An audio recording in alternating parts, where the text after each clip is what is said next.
this is a good win for our football team. Another hard-fought struggle. It was just great to be able to come to the Rose Bowl in front of 80,000 plus again. That keep showing up for us and get a win. That was definitely on our minds. You take a lot away from any game.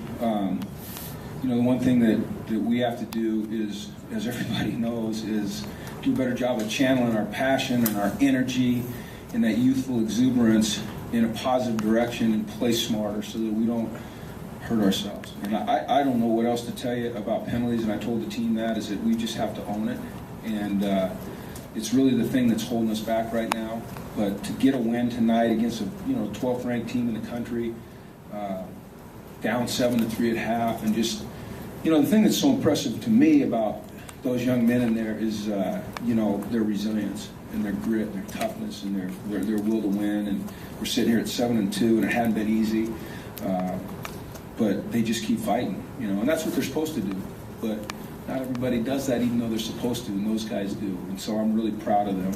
And some guys had good games tonight. Brett, I think, set a record or tied a record. I thought Matt Mengel played outstanding for us. I thought that we ran the ball 59 times. Like Garrett Bryant, 59 times for a lot of yards. And then our defense was outstanding. That is a high-octane offense. I mean, they I think they were ranked 4th or 7th or something like that in the country in total offense. I know they were in the top 10, and they scored on the first drive and didn't score after, and had 255 yards total offense. And today was the first game that I felt defensively like we did what we were supposed to do on every play. Now, you guys hear me say it all the time. Don't pop a gap. Just do your job. Trust your teammate. And we did that, and you saw the results. And that's what we just got to continue to emphasize, and we've got to continue to work on, and continue to grow, and I think we will. So I'm just really proud of those guys, and it was a big win for us at home, and keeps us alive, and that's what we're after. So I know you guys have deadlines. Coach, right here.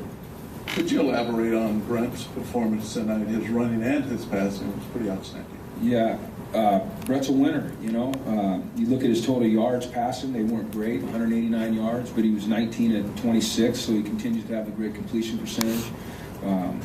He ran the ball for 147 yards. I think that might be 3 games in a row where he's over 100. He just, I don't know. I know it's 2 at least. I think it might be 3. He's just, he's a winner. He's a competitor. Even when it's not perfect, he just gets it done. Was that by design, his running? No, not necessarily. Or was that just situation where he analyzed and things like that? It was both. Some of those are plays where, dependent upon the read that he gets, he's either going to hand it off or he's going to tuck it and go. Some of those were passes where, they were playing man and they had their back to him, so he took off and ran. The obvious one miscue was the fumble there at the end. He was doing the right thing. He was trying to stay in bounds. I'd like to teach him to just slide rather than get in someone's arms where there is a chance of the ball coming out.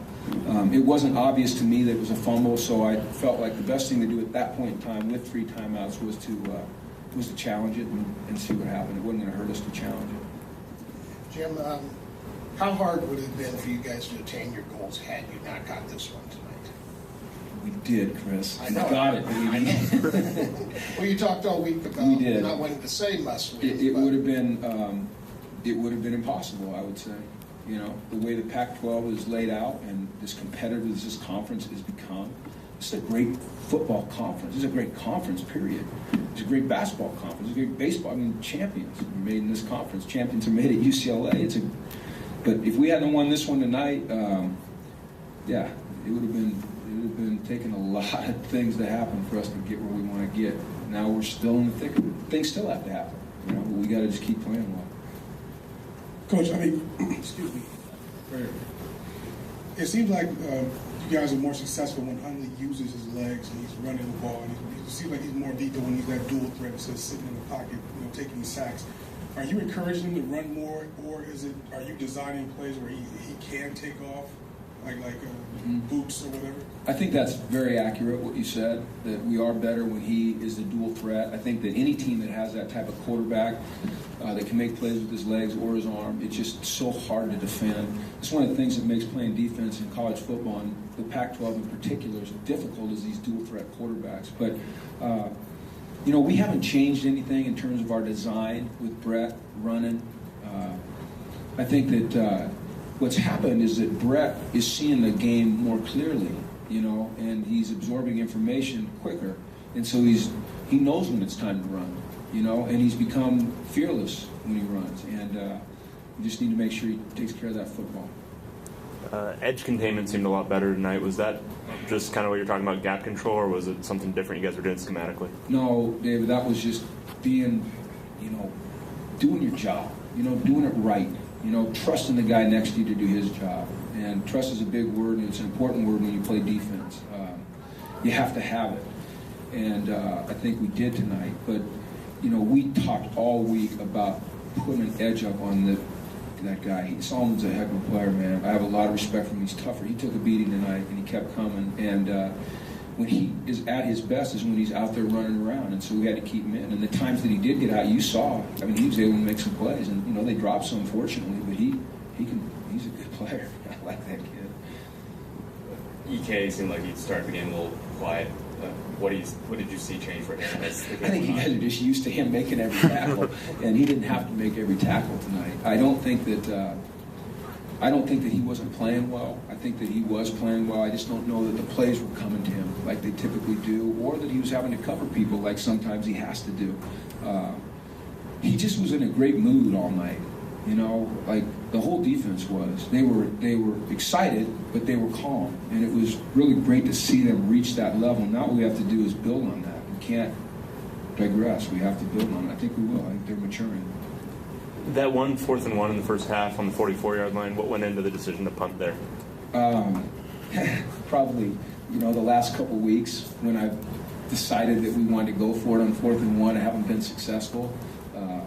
I heard some boos, but I have to try to make the best decision. I think so much goes into a decision like that. It's the pace of the game. How's your defense playing? As your punter in a situation where he's able to pin him down there, and our punter was doing that. So all those things. And with an explosive offense like that, I just did not want to give him a short field. Just did not. Coach, some first-round quarterback hopefuls maybe changed their game a little bit towards the end of their big year. Brett hasn't, clearly. He's willing to run the ball, and he's willing to put himself in harm's way sometimes. What does that say about him, that he wants to be the guy to do what he needs to for your team right now? It just confirms for me, who he is. He's gracious. He's selfless. He cares about his team. He cares about the present more than he does about his future. And he's committed to UCLA and his team, and that's what you respect about the guy. I think it was 3 of the last 4 games you guys had allowed like 240 yards rushing, something like that. Tonight, I think you held them to 50 some. What was the biggest difference in terms of defending the run? Honestly, it was. See, I'm always hesitant to use the discipline word with you guys, but it was guys just doing their job, being disciplined in their responsibility, not popping a gap. And then, like I said, when everyone's doing that and they trust each other, it's amazing how it can work. Hopefully they're getting it. I think they are. I think they're getting it. All right. Thanks, guys. Thanks, everyone.